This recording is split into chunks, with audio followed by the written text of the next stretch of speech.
Seul dans sa chambre, il a peur de s'endormir. Il est dans le noir. Il appelle sa grand-mère qui est dans la pièce à côté. « Mamie, parle-moi !»« J'ai peur. »« À quoi cela te servirait-il, puisque tu ne me vois pas ?» répond la grand-mère. « Mamie, il fait moins noir lorsque tu parles. »« Mamie, il fait moins noir lorsque tu parles. » Oui, il fait moins sombre lorsqu'une parole retentit, lorsqu'une parole vient pour éclairer nos nuits, éclairer nos routes. Cette parole, pour nous, est celle de l'Évangile, celle de ce Jésus de Nazareth.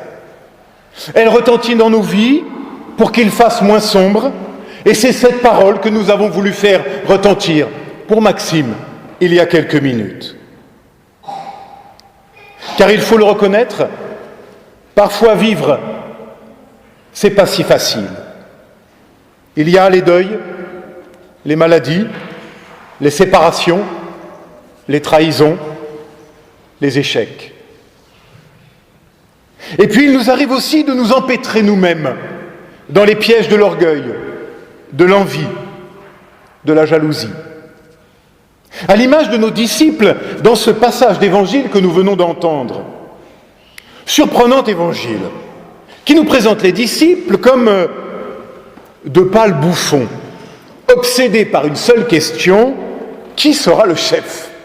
Qui sera le plus grand? Qui sera le plus fort? Texte, en fait, et réaction d'une surprenante actualité, on se croirait en pleine campagne politique, avec analyse des sondages, qui a le plus de chances d'être le plus fort? Le premier, le chef.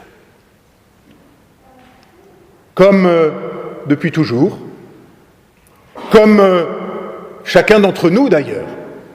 Nos disciples sont préoccupés par les questions de préférence, de préséance, de hiérarchie, de prérogative, mais aussi de pouvoir. Parce que derrière qui sera le premier, c'est bien sûr la question de qui sera le chef qui se joue. Voilà une question d'importance. C'est qui le chef? Il faut bien des chefs, me direz-vous. Alors effectivement, ne soyons pas trop sévères. Avec les disciples, ils nous ressemblent tellement.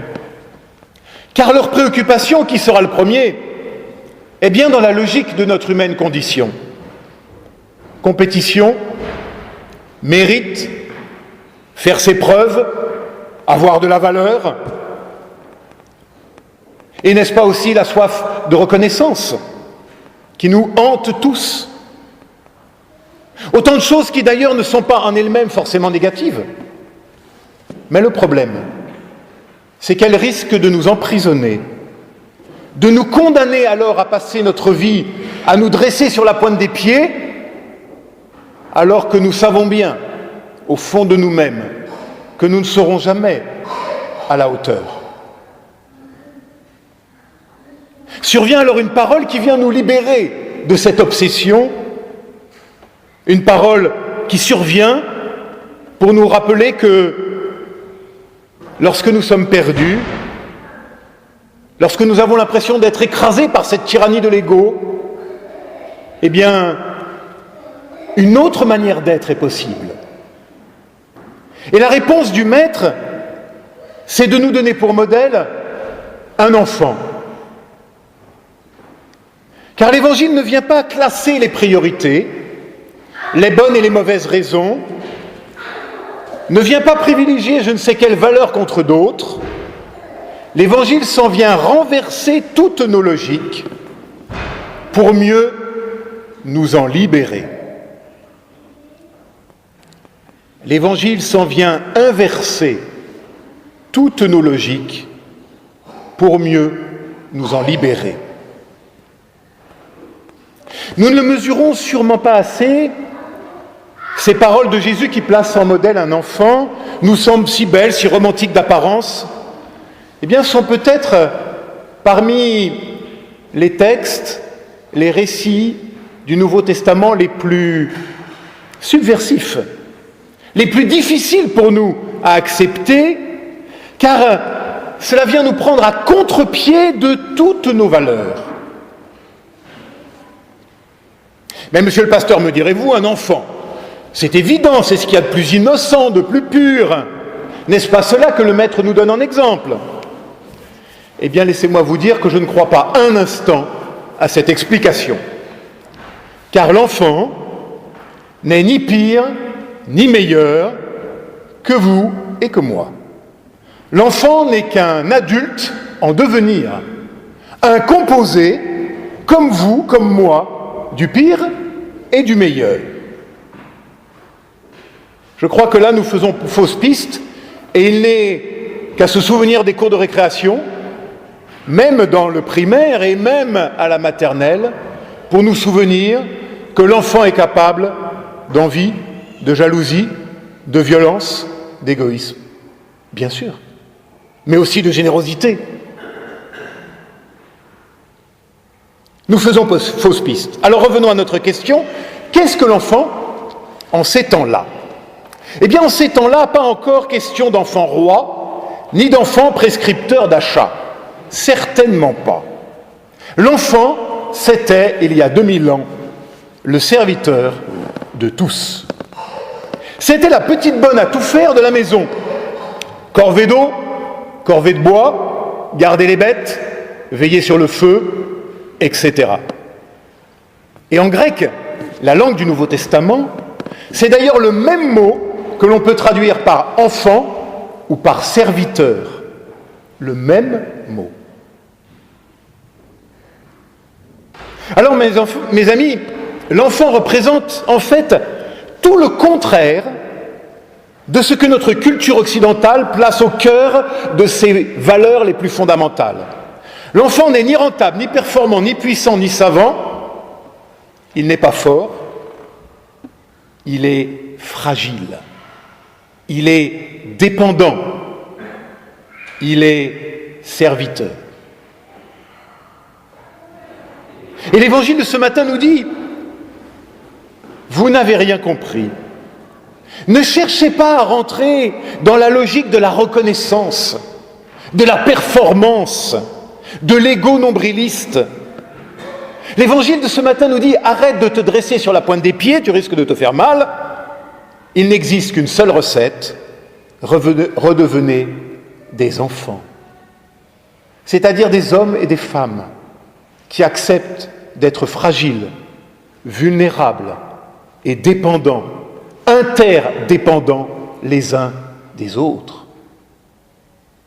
Nous plaçons l'indépendance au pinacle, alors que la vérité se joue dans l'interdépendance les uns avec les autres. Et je me permets de m'amuser un peu avec les mots. L'ego ou les Legos, il faut choisir. Choisissez les Legos. Choisissez de redevenir des enfants, c'est-à-dire de ces personnes qui acceptent leur fragilité et leur vulnérabilité. Ma sœur, mon frère, nous pouvons découvrir un autrement possible, où il n'y a plus à prouver, à gagner, à prendre, à revendiquer, à posséder, mais découvrir émerveiller que vivre. Vivre en vérité, c'est d'abord apprendre à recevoir. Recevoir ce qui nous est offert. Et puis se mettre au service de la vie. Et puis au service les uns des autres. Parce que vivre, c'est accueillir. Accueillir, accueil, dira Jésus, et le verbe reviendra 4 fois en un seul verset. Accueil. Accueillir. Recevoir. Comme Maxime qui vient de recevoir une parole, comme Hugo l'avait reçue avant lui, une parole qui vient nous délivrer de la tyrannie de l'ego pour faire de nous des enfants, de l'appel de la vie à la vie, des enfants de lumière appelés désormais à vivre en pèlerins de lumière. Qu'est-ce que vivre?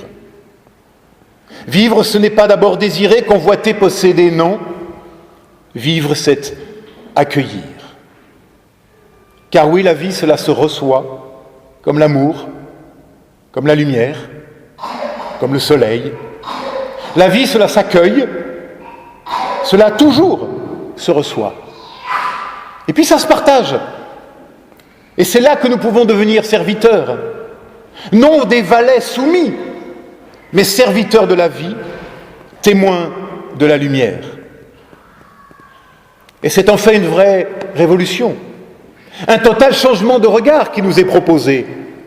L'homme vit non de ce qu'il fait, produit, consomme, mais l'homme vit de ce qu'il reçoit, c'est-à-dire de sa relation à l'autre et aux autres. Relation de service. Tout seul, je ne suis rien. L'homme est un être vert, tourné vers les autres, vers la vie, vers la parole qui vient. Ainsi, l'enfant devient l'archétype de cette vérité essentielle à nous-mêmes et qui nous est pourtant devenue comme étrangère et insupportable. Vivre, je l'ai dit, c'est être en relation et donc être en dépendance les uns avec les autres. Et pour que cette dépendance soit heureuse, joyeuse, sereine, il nous faut juste l'accepter et l'assumer. Et pour cela, nous pouvons retrouver la confiance. Voilà ce que nous dit l'Évangile. Voilà ce qu'est la foi, la fiance, la confiance. Oh, je sais bien que certains d'entre vous s'imaginent que la foi, c'est croire en ceci ou en cela. Comme on a un gigantesque QCM spirituel, péché originel, résurrection, virginité de Marie, cocher la bonne case. Mais c'est pas ça la foi. Ça, c'est la caricature de la foi. La foi, c'est s'ouvrir à cette parole qui veut nous libérer de la tyrannie de l'ego et de la tyrannie des apparences et des évidences, afin de nous emmener émerveillés sur un autre chemin pour apprendre à vivre dans la confiance, où l'autre n'est plus à craindre et à asservir, mais seulement à rencontrer et à servir. Où l'autre n'est plus à craindre et à asservir, mais simplement à rencontrer et à servir. J'en termine. Que s'est-il passé ce matin, tout à l'heure? Rien. Et tout. Rien en vérité, car tout est à venir, bien sûr. Et tout, pourtant, car nous avons dit l'impossible, l'improbable pour Maxime. Sur lui repose un appel, une parole qui peut illuminer les ténèbres. Et voilà ce qu'il faudra lui redire, à temps et à contre-temps, vous, ses parents, parrains et marraines. Petit bout d'homme, tu es plus grand que tu ne le crois, car une parole te fonde et te précède, une rencontre t'attend et t'espère. Il faudra lui dire qu'il ne se réduira jamais à ses errances et à ses échecs, qu'il ne faudra pas prêter l'oreille aux prophètes de malheur, car Dieu, lui, l'appelle à la vie, pour que, dans la vie, il fasse moins sombre, parce qu'il fait moins sombre lorsqu'une parole de vie retentit. Amen.